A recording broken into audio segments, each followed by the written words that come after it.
The human exploration vessel, Mercury's Hope, moved quietly through the dark expanse of space with its crew of 300 people who had no idea their lives were about to change forever.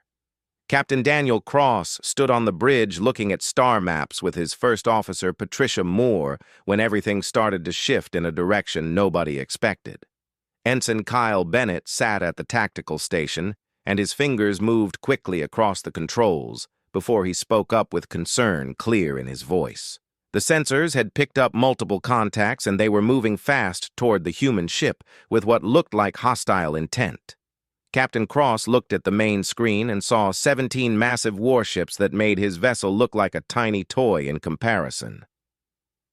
The ships arranged themselves in a perfect blockade formation, and then a transmission came through that made the bridge crew exchange worried glances.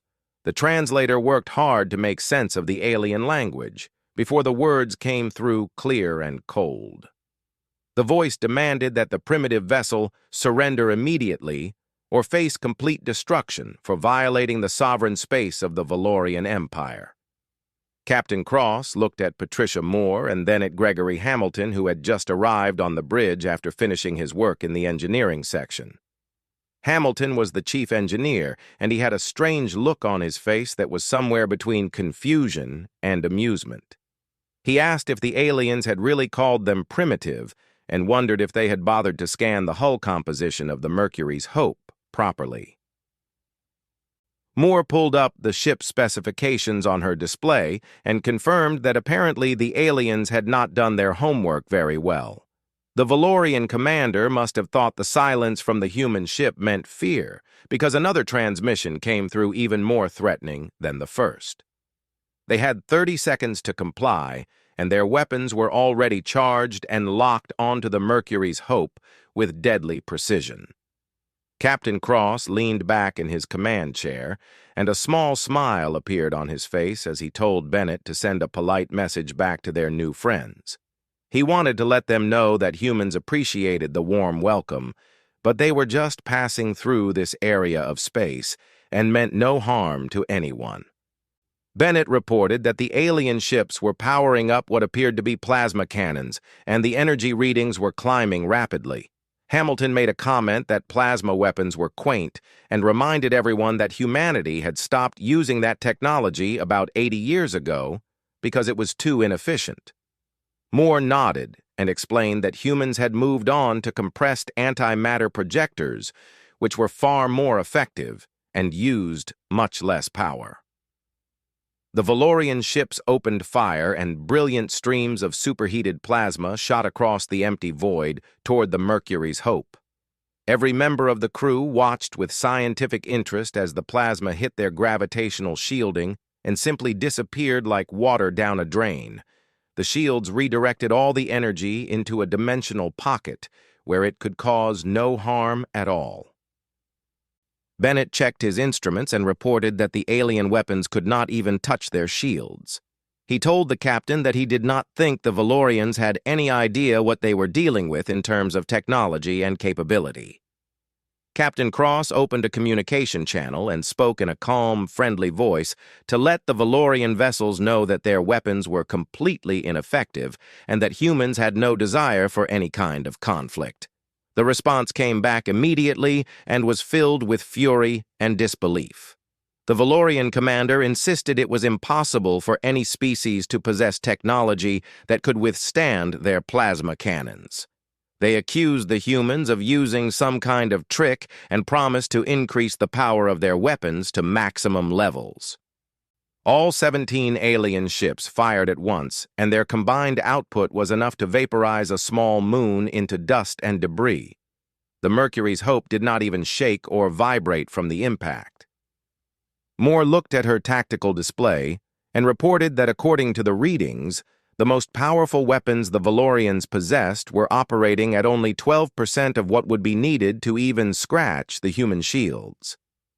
Hamilton started laughing and said it was like being attacked by someone throwing rocks at a starship. Captain Cross sighed and made a decision that would change everything for the Valorian Empire. He told Bennett to target the lead ship and fired just one burst from their point defense system using the lowest power setting available. Bennett confirmed the order and sent one barely visible pulse of energy across the distance between the ships. The pulse moved at incredible speed and struck the Valorian flagship shields, which collapsed instantly. The beam continued through the shields and carved a perfectly cylindrical hole through the outer hull of the massive warship before it finally dissipated into space. Captain Cross spoke into the communication channel again and very calmly pointed out that what they had just used was only their point defense system.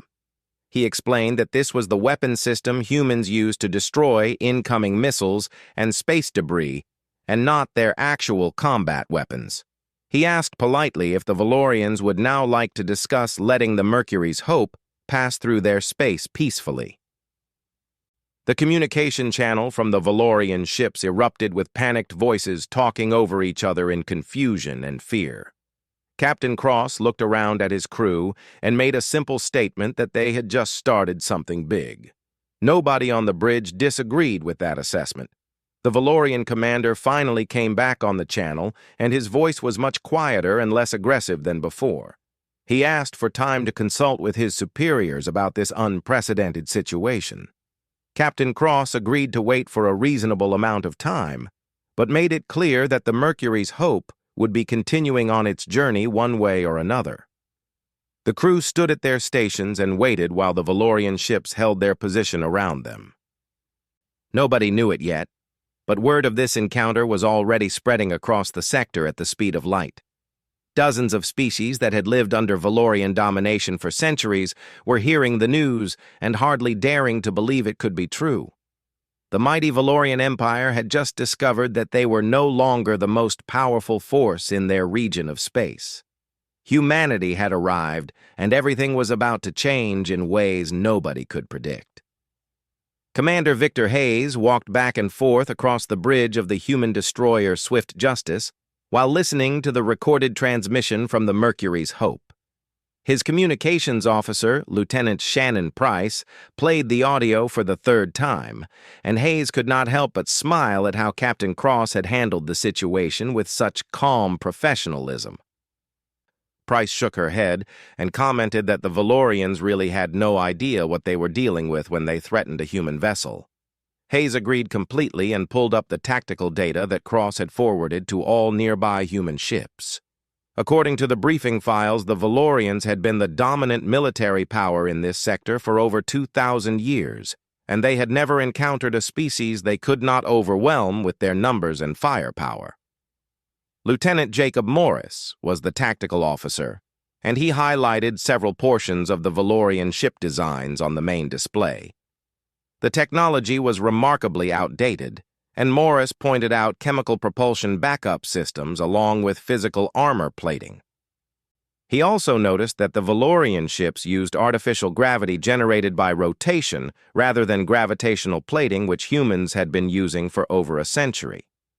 Hayes asked how far behind the Valorians were in terms of technological development. Morris consulted his analysis for a moment before answering that conservatively they were about 300 years behind current human technology and maybe even more in certain specific areas. Hayes found it remarkable that a species this far behind technologically had managed to dominate their entire sector for 2 millennia. Price announced that they were receiving a priority transmission from Earth Command and that Admiral Christina Wells wanted to speak with Hayes directly. Hayes straightened his uniform and told Price to put the Admiral through immediately. The Admiral's image appeared on the view screen and her expression was serious, but Hayes could see a hint of humor in her eyes. Admiral Wells asked if Hayes had reviewed the Mercury's Hope incident, and Hayes confirmed that he had studied it thoroughly. Wells said that calling it quite something was an understatement, and then she delivered news that shocked everyone on the bridge.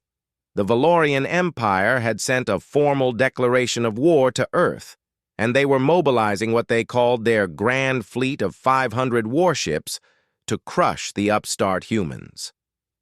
Hayes could not believe what he was hearing, and asked if they had really declared war simply because humans refused to surrender in unclaimed space.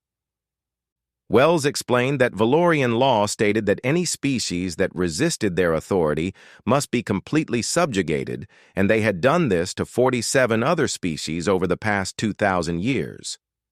Hayes pointed out respectfully that 500 Valorian ships would not present a significant challenge to even one human heavy cruiser, given what they had learned about Valorian technology. Wells smiled and told him that Earth Command was well aware of this fact, and that was why they were sending exactly one ship to meet the entire Grand Fleet. Hayes asked for confirmation that she meant one single ship, and Wells confirmed it. The carrier Independence, under the command of Captain Lisa Morgan, would respond to the Valorian threat with a full complement of fighters and support craft. Morgan had been instructed to handle the situation diplomatically if possible, but if the Valorians insisted on combat, she had authorization to demonstrate why attacking humanity was a mistake they would not get to make twice. Wells informed Hayes that the Swift Justice was being attached to Captain Morgan's task force to provide escort and documentation of the encounter. She emphasized that this was going to be historic one way or another, and Earth Command wanted complete records of everything that happened. After the transmission ended, Morris pulled up the specifications on the Independence and read them aloud. She was one of the newest carriers in the human fleet and could deploy 300 fighters.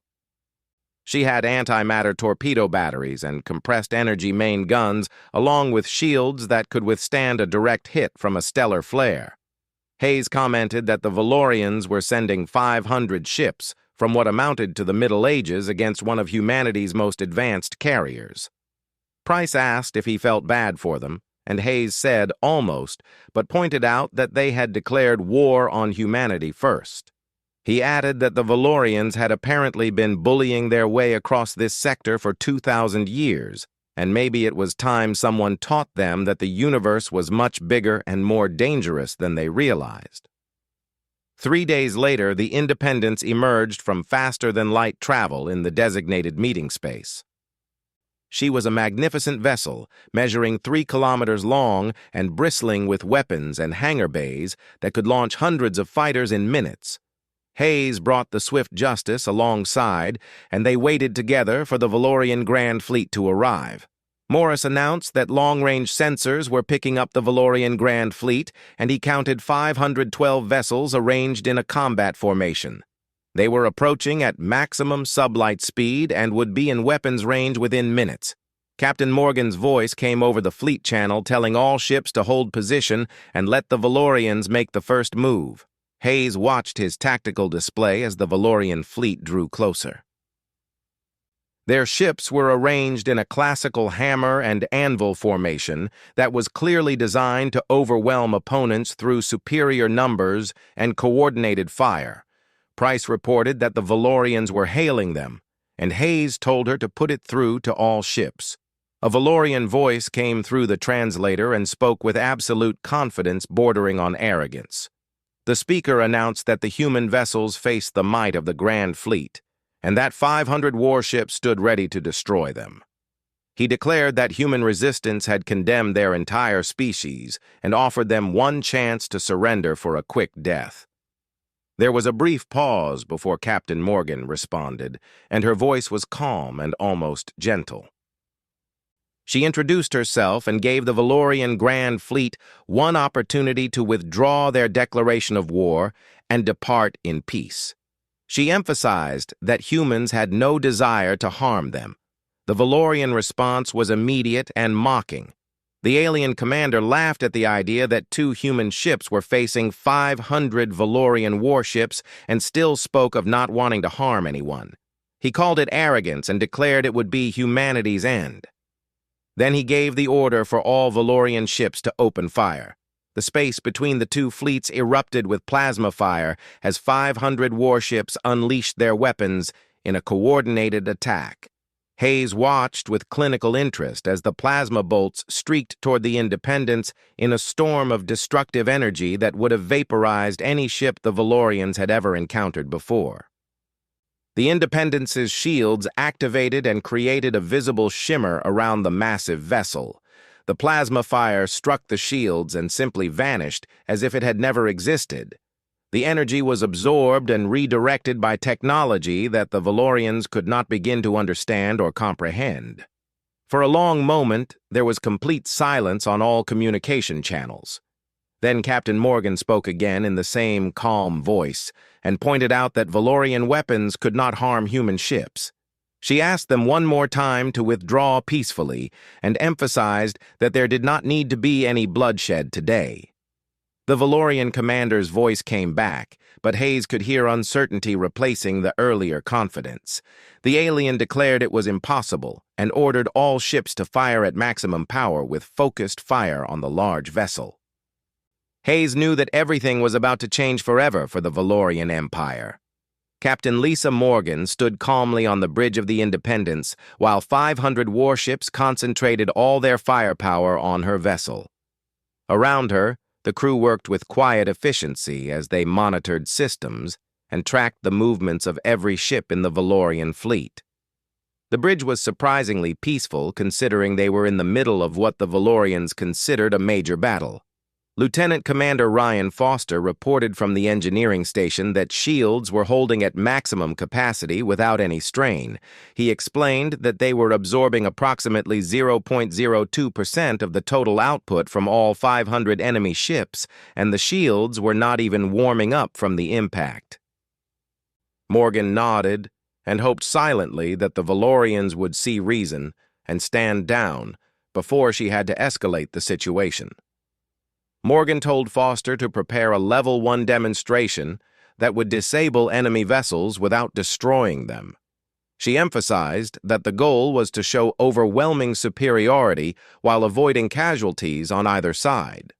Foster confirmed the order and reported that targeting solutions were already prepared and ready to execute on her command. Morgan activated her communication system and told Commander Hayes to pull the Swift Justice back to a safe observation distance and record everything. She explained that Earth Command would want a complete and detailed record of this historic encounter. Hayes acknowledged and began moving his ship to a better position. Morgan took a deep breath and thought about the briefing files she had read on the Valorians.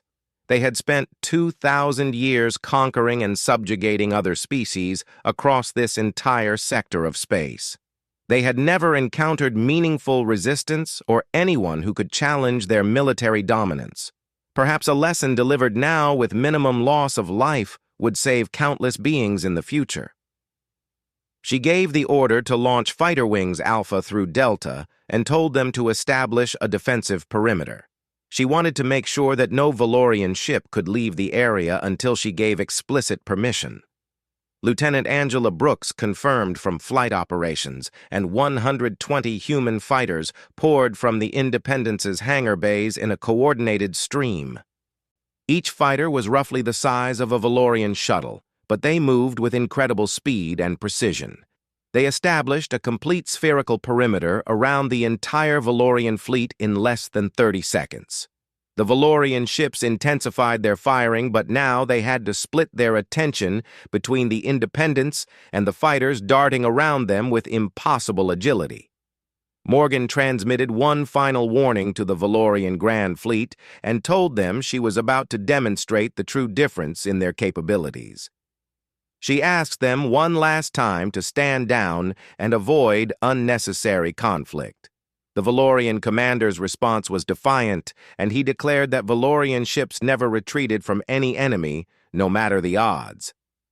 Morgan said quietly that she was afraid he would say that, and then gave Foster the order to begin the demonstration. She told him to target the fleet flagship and disable only their weapon systems without harming the crew. Foster confirmed, and one of the Independence's port-side compressed energy turrets swiveled smoothly into position. The beam that fired was nearly invisible to the naked eye. It was a focused stream of energy that crossed the distance to the Valorian flagship in a tiny fraction of a second. The beam struck with surgical precision, and every weapons port on the flagship's port side simply ceased to exist. They were carved away as if by an invisible scalpel that left perfectly smooth edges behind. The ship's shields, never even activated, because the beam passed through them as if they were not there. Morgan called out coordinates for a second target and told Foster to disable their propulsion systems. Another beam lanced out across space and struck a Valorian command ship. The vessel suddenly went dark as its main engines were carved into geometric patterns that rendered them completely inoperable while leaving the crew compartments untouched and safe. Brooks called out from her station that the Valorian fleet was breaking formation. Some ships were attempting to flee from the engagement zone in panic.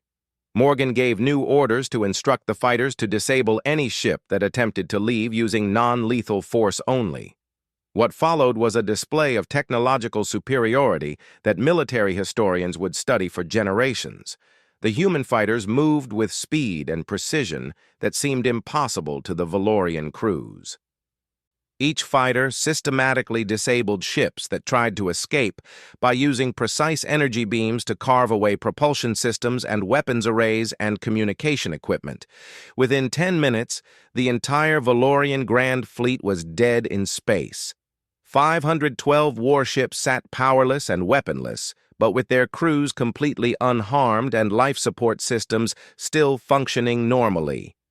Morgan opened a communication channel to the Valorian flagship and presented them with their options. She explained that they could accept humanity's offer of peaceful relations and acknowledge that humans would not be conquered by anyone. They could begin negotiations for mutual respect and trade. The alternative was to continue their hostility, and the next time they met, Morgan promised she would not be so gentle or restrained. There was a long silence that stretched out uncomfortably. Then finally a different voice came through the channel, and it sounded older and very tired. The speaker identified himself as High Admiral Crendon of the Valorian Grand Fleet, and explained that in 2,000 years of conquest, his people had never been defeated. They had never encountered a species whose technology so vastly exceeded their own, and he honestly did not know what to do. Morgan's expression softened with understanding, and she told the High Admiral that she knew this was difficult for him and his people. She offered him some perspective by explaining that humanity had been where the Valorians were now. Humans had fought countless wars and been conquered many times. They had learned that strength without wisdom led only to eventual defeat. She pointed out that the Valorian Empire had enjoyed a good run, but the galaxy was vast, and there were forces out here far beyond what they had experienced. Crendon asked if she was saying there were other species like humanity with similar technology. Morgan confirmed that there were species more advanced than humans and species less advanced. She explained that the key to survival was learning to coexist and to trade knowledge and culture rather than trying to conquer everyone. She asked him directly if Valorians were truly warriors by nature. After a pause, Crendon admitted that they were not. He explained that Valorians became warriors because they had to after the first species they encountered tried to destroy them. They built their military might to ensure it would never happen again. Morgan pointed out gently that in doing so they became the very thing they had feared most. She proposed a solution that surprised everyone listening. Humans would repair the basic systems on all the Valorian ships so they could return home safely. In exchange, the Valorians would arrange a meeting between human diplomats and their government. Morgan promised to show them that there was another way to exist in the galaxy. Commander Hayes watched from the Swift Justice and asked his tactical officer if he was recording everything. Morris confirmed that every second was being captured, including all the technical data. He commented that the information alone would revolutionize how humanity understood its place in this sector of space. Hayes asked about the Valorians, and Morris reported that Captain Morgan's crew was already deploying repair drones to the disabled ships. They were restoring life support and basic propulsion to each vessel with impressive efficiency. Hayes shook his head in amazement at the situation and commented that they had just disabled an entire fleet of 500 ships in 10 minutes, and now they were repairing them.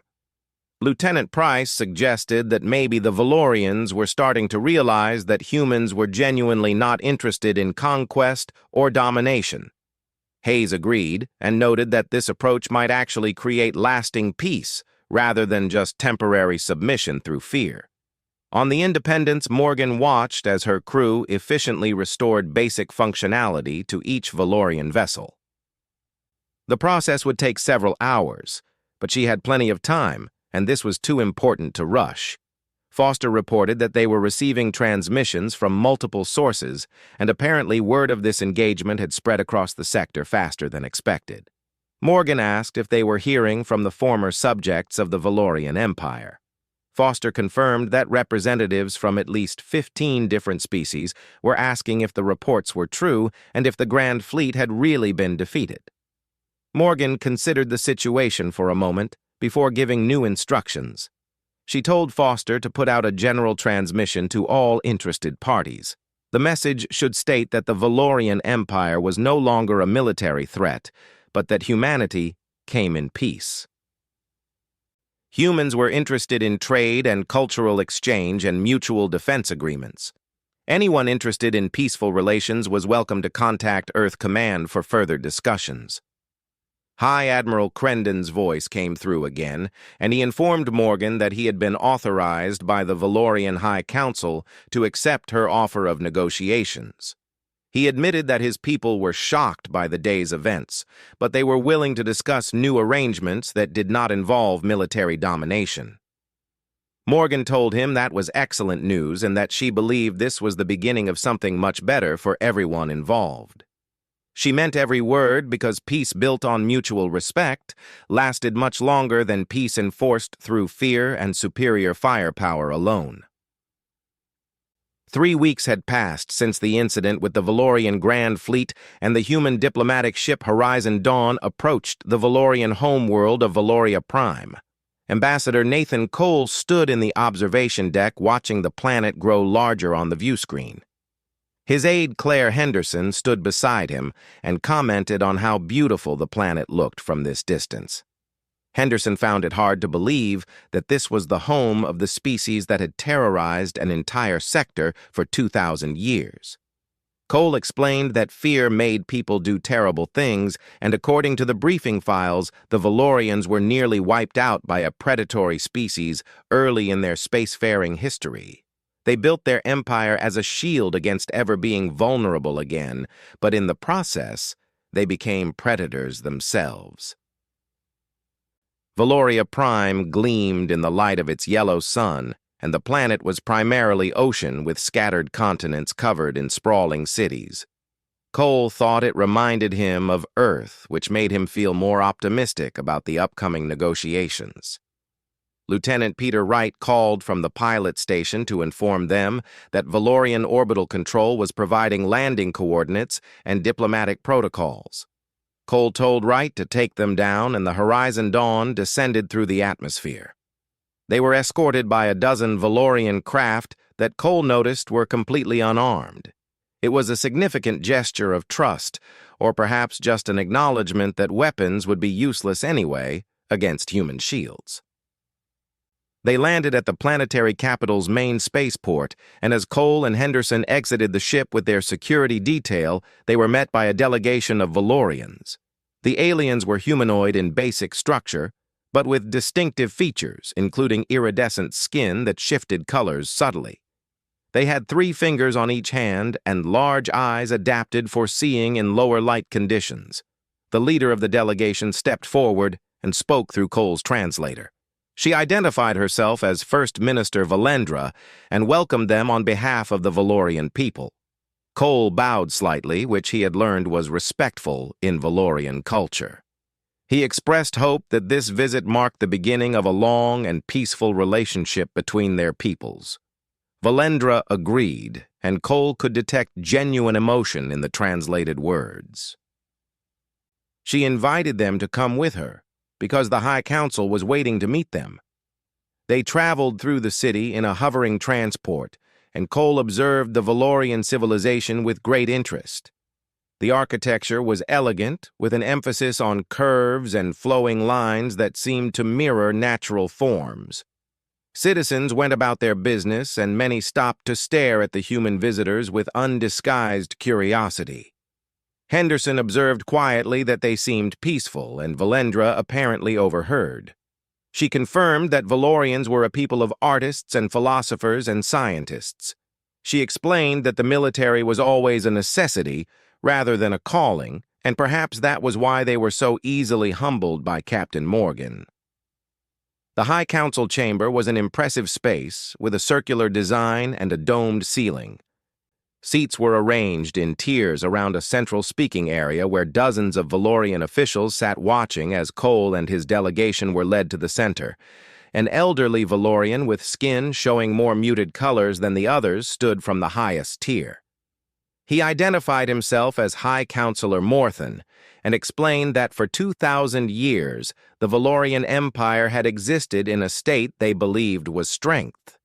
Humanity had shown them it was merely isolation and stagnation. Cole chose his words carefully and told the High Counselor that humanity did not seek to diminish the Valorian people, but simply wanted to establish mutual respect and understanding. Another counselor called out and pointed out that humans had destroyed their grand fleet in 10 minutes and could conquer them just as easily. The counselor wanted to know why humans did not take that opportunity. Cole met the counselor's gaze and explained that humanity learned long ago that conquest created more problems than it solved. He told them about Earth and how before reaching the stars humans fought countless wars. Nation fought against nation, and ideology against ideology, and humanity nearly destroyed itself several times. What saved them was learning that cooperation and mutual benefit created more security than domination ever could. Morthen nodded slowly and said that Valorians would like to learn from humanity. He admitted that their technology interested them greatly, but they wanted to understand human philosophy even more. He asked how a species transitioned from warrior to peacemaker. Cole spent the next several hours in detailed discussions with the High Council. They covered potential trade agreements and cultural exchange programs, and most importantly, defensive pacts. During a break in negotiations, First Minister Valendra approached Cole with a question that had clearly been troubling her. She mentioned that Cole had said there were species more advanced than humanity, and this concerned the Valorians greatly. If humans with their vast technological superiority still acknowledged greater powers, then what hope did less advanced species like the Valorians have? Cole assured her that she had more hope than she might think. He explained that humanity was part of a loose coalition of species that believed in mutual defense and free trade. Humans called it the Commonwealth of Independent Systems, and it was not an empire. Each species retained complete sovereignty, but when threatened, they stood together. Cole extended an invitation for Valoria to join this coalition. Morthen commented that they would go from being conquerors to being one voice among equals, and it was a humbling change. Cole agreed gently, but pointed out that it was a necessary one. The galaxy was vast, and no single species, no matter how powerful, could stand alone forever. While diplomatic negotiations continued on Valoria Prime, the effects of humanity's emergence rippled across the sector in ways nobody had fully anticipated. Commander Victor Hayes stood on the bridge of the Swift Justice reviewing reports from across what had been Valorian space. In just 3 weeks, the political landscape had transformed completely. Lieutenant Price reported that they were receiving another request for a meeting, and this one came from the Kelrath Confederacy. They had been under Valorian domination for 600 years.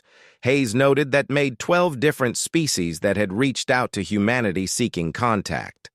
Price confirmed that Earth Command was requesting additional ships to handle all the first contact situations because the exploration fleet was being stretched thin. Hayes pulled up a sector map on his display and saw what had been a relatively blank area of space marked only with basic Valorian territorial claims. Now it was filling in with incredible detail as dozens of species and hundreds of worlds and entire civilizations that had been suppressed under Valorian rule were reaching out to establish their own diplomatic relations. Morris observed that it was like they had kicked over a hornet's nest, except the hornets were all relieved and grateful instead of angry. Hayes cautioned that not all of them were happy because they had received reports of some former Valorian subject species trying to settle old scores. Without the Valorian military keeping order, some ancient tensions were beginning to surface. Price announced that Captain Morgan was requesting their presence at specific coordinates because she was mediating a dispute between two species over a border world. Hayes sighed and told Price to set course at maximum speed so they could see what they could do to help prevent a war. The Swift Justice arrived at the disputed system to find an interesting and tense situation. Two fleets faced each other across a planetary orbit with the Kelrath on one side and the Morandi on the other. The Independence sat between them with her fighters deployed in a neutral buffer zone to keep both sides separated. Morgan's voice came through as soon as they arrived, and she welcomed Hayes while explaining that they had a situation requiring some delicate handling. Hayes asked for a briefing, and Morgan explained that both the Kelrath and Morandi claimed sovereignty over this system. It had been Kelrath territory before the Valorian conquest, but was given to the Morandi as a reward for service to the Empire about 200 years ago. Hayes asked if there were any signs they were about to start shooting at each other. Morgan said not yet, but tensions were running very high. She had proposed arbitration, but both sides wanted a neutral party to decide. Since humans were the ones who dismantled the Valorian Empire, both sides were looking to humanity to fix the mess that collapse had created. Hayes thought for a moment before suggesting a compromise. What if they proposed joint administration, where both species shared the system and worked together to govern it? It could be a model for cooperation in the post-Valorian era. Morgan agreed that she had been thinking along similar lines and suggested they present it together. The negotiations took most of the day, but eventually both the Kelrath and Morandi agreed to a trial joint administration with human observers to ensure fairness. It was not a perfect solution, but it was a start, and it prevented bloodshed. As the Swift Justice prepared to depart, Hayes received a message from Earth Command. Admiral Wells appeared on his screen, looking both pleased and concerned. She informed him that the Galactic Council had taken notice of humanity's recent activities. Hayes admitted he was not aware such an organization existed, and Wells said dryly that neither was anyone else until 3 days ago. The Galactic Council headquarters existed in a system so carefully shielded that conventional sensors could not detect it at all. Ambassador Nathan Cole sat in the observation lounge of the Independence, staring at what appeared to be completely empty space. According to his briefing materials, this was one of the most important locations in the entire galaxy, but there was nothing visible to prove it. Claire Henderson sat beside him and commented that it was unsettling to know their sensors, insisted there was a massive structure out there, but their eyes could see nothing. Captain Morgan joined them and explained that it was phase-shifted dimensional technology. The Council headquarters existed partially outside normal space and time. According to the data packet they received, the headquarters had been in this exact location for over 50,000 years. Cole felt a renewed sense of how young humanity really was in galactic terms. He asked how many species were represented on the Council, and Morgan replied that there were 23 full members.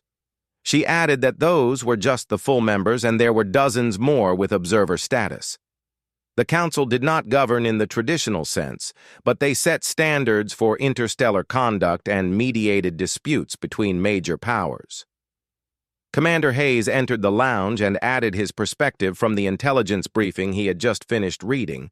The last species invited to meet the Council was the Valorians about 2,000 years ago.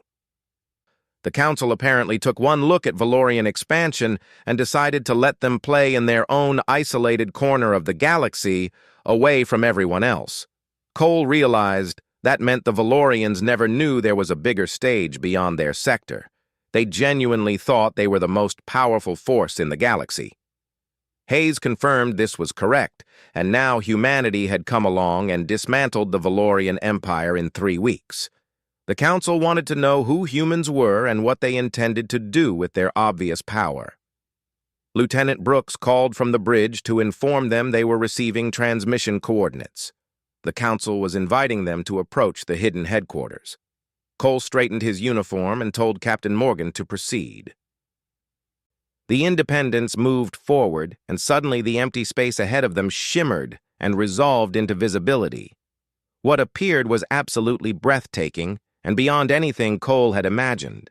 The structure was the size of a small moon and composed of interlocking rings and spires that seemed to defy the laws of physics.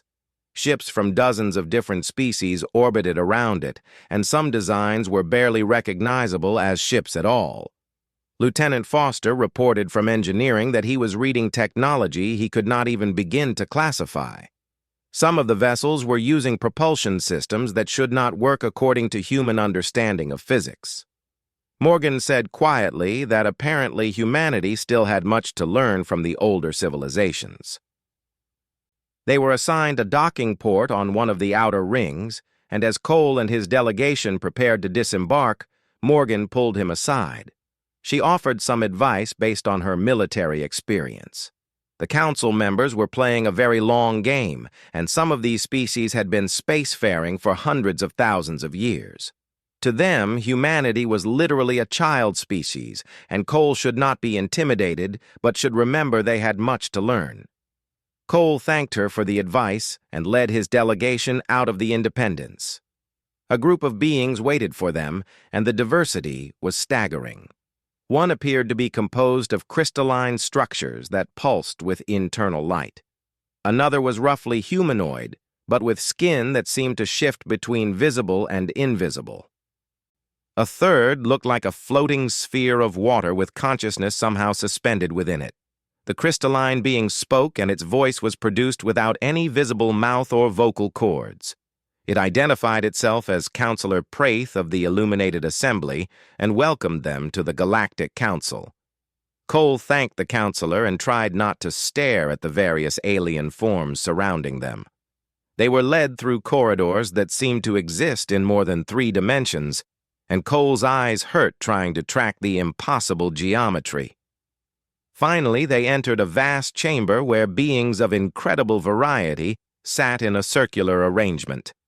At the center was a raised platform where Cole and his delegation were directed to stand. A voice echoed through the chamber announcing that Ambassador Nathan Cole of Humanity stood before the Galactic Council. The voice explained that they had observed humanity's recent activities with great interest. The dismantling of the Valorian Empire and the establishment of peaceful relations with dozens of formerly subjugated species showed a philosophy of cooperation over conquest. The voice asked directly if humanity was ready to join the greater galactic community. Cole took a deep breath because he knew this moment would define humanity's future among the stars. He began by acknowledging that humanity was young and had been exploring space for only a few centuries. Humans had made mistakes and fought wars and struggled with their own nature. But they had also learned the value of diversity and cooperation and mutual respect. He explained that when humanity encountered the Valorian Empire, they could have responded with conquest because their technology gave them that option. Instead, they chose to demonstrate strength and then extend a hand in friendship. Cole emphasized that this choice reflected humanity's core values. Counselor Praith noted that the Valorians had accepted this friendship, which was encouraging. The counselor asked what humanity wanted from the galaxy. Cole answered immediately that they wanted knowledge. Humans wanted to learn from species more advanced than them and share what they had discovered with those less advanced. They wanted to trade and explore and defend themselves and their allies when necessary, but they did not seek to dominate or control anyone. Another counselor spoke, and this one resembled a mass of tentacles arranged around a central glowing core. The being said that words were easy and reminded everyone that the Valorians also spoke of peace when they first achieved spaceflight. They spoke of protection but became conquerors instead. Cole replied that the Valorians were traumatized by a near-extinction event and responded by becoming the threat they feared. Humanity had the advantage of learning from its mistakes in relative isolation. Humans fought their wars on one planet and learned their lessons in one solar system. By the time they ventured out into the galaxy, they had already evolved beyond the need for conquest. A being made of water spoke, and its voice was created through vibrations in its fluid form. It asked about evolution and pointed out that technology evolved faster than wisdom. How did humanity ensure it used its obvious technological advantages responsibly? Cole considered his answer very carefully before responding. He explained that humans remembered their history and maintained extensive records of their failures as well as their successes. They taught every generation about the costs of war and the dangers of nationalism and the importance of seeing other beings as equals rather than resources. Humanity had established laws and ethics that governed their actions in space. Praith observed that humanity violated no laws when they disabled the Valorian Grand Fleet. By the standards of interstellar conduct, the Valorians attacked first, and humans were within their rights to destroy them completely. The counselor asked why they did not take that option. Cole explained that destroying the Valorians would not have solved anything. It would have created a power vacuum and destabilized the region, and turned humanity into the very thing the Valorians had been. Humans chose a different path because they believed the galaxy benefited more from cooperation than domination. There was a long silence as the council members conferred among themselves in languages and methods Cole could not follow or understand. Finally, Praith spoke again and announced that the Galactic Council had a proposition for humanity. They would like to offer provisional membership in the Council with full voting rights to be granted after a probationary period of 50 years. Cole said that 50 years seemed like a long probationary period. The tentacled counselor explained that for species that measured their civilizations in millions of years, 50 years was barely a moment. It was actually the shortest probationary period they had ever offered to any species. Cole said he was authorized to accept on behalf of Earth, but needed to understand what membership would entail. Prath explained it meant rights and responsibilities. The right to participate in council decisions affecting galactic policy and the responsibility to uphold council standards of conduct and assist in mediating disputes and contribute to common defense against threats that endangered multiple species. Henderson asked what kind of threats they were talking about. The water being listed several including pirates and rogue artificial intelligence and dimensional incursions and stellar phenomena that threatened inhabited systems. The galaxy was a dangerous place, and the Council existed partially to coordinate responses to dangers that individual species could not handle alone. Cole thought about the implications carefully. Membership would integrate humanity into the galactic community and give them access to knowledge and resources they could not obtain otherwise. But it would also mean new responsibilities and potential conflicts. He accepted provisionally pending approval by Earth's government. Over the next several hours, Cole participated in detailed discussions about human technology and history and philosophy. He was careful to share enough to satisfy the Council's curiosity while not revealing everything. Some secrets he felt should remain human until trust was more fully established between all parties. As the session was concluding, the tentacled counselor made a surprising statement. It noted that humanity laughed when the Valorians threatened them, and this reaction had intrigued the Council greatly. Most species would respond with fear or aggression, so why did humans laugh? Cole smiled and explained that from the human perspective the situation was absurd. Ships were threatening them with technology that humanity had surpassed centuries ago and declaring war over an insult that existed only in Valorian traditions. It was like being challenged to a duel by someone wielding a wooden sword while humans carried plasma rifles. The humor in the situation was impossible to ignore. Praith observed that despite this, humans did not belittle the Valorians and treated them with respect despite clear superiority. Cole explained that pride was not the same as arrogance. Humans were proud of what they accomplished, but not arrogant enough to think they were the pinnacle of galactic civilization. That would be foolish, especially standing in this council chamber surrounded by species that made humanity look like children. The Water being said this wisdom might serve humanity well in the future. They told Cole to return to his people and inform them of the council's offer. The council looked forward to welcoming humanity as their newest member. As they made their way back to the Independence, Henderson asked quietly if they had just made humanity a galactic power. Cole replied that they had taken the first step toward becoming one, but the real work was only beginning now. On the bridge, Captain Morgan received the report from Ambassador Cole with deep satisfaction. They were now provisional members of the Galactic Council. Hayes commented via communication link from the Swift Justice that Earth Command would be very pleased with this outcome. Morgan cautioned that it was just the beginning of a much longer journey. Humanity had shown the galaxy they were powerful enough to dismantle an empire and wise enough not to replace it. Now they had to prove they could maintain that difficult balance between strength and restraint. Hayes asked if she thought humanity was ready for this responsibility. Morgan looked out at the council headquarters and at the ships from dozens of species representing thousands of worlds and billions of beings. She said that humanity had better be ready, because whether they were prepared or not, they were now part of something much bigger than themselves. Far away on Earth, the news of the Council's offer was being received by the World Assembly with celebration. In homes across humanity's colonies and stations, people watched broadcasts about the Valorian incident and the subsequent invitation to join the Galactic Council as provisional members. In classrooms, teachers explained to children that they were living through a historic moment. This was the day humanity stopped being an isolated species and became part of the greater galactic community that had existed for countless millennia.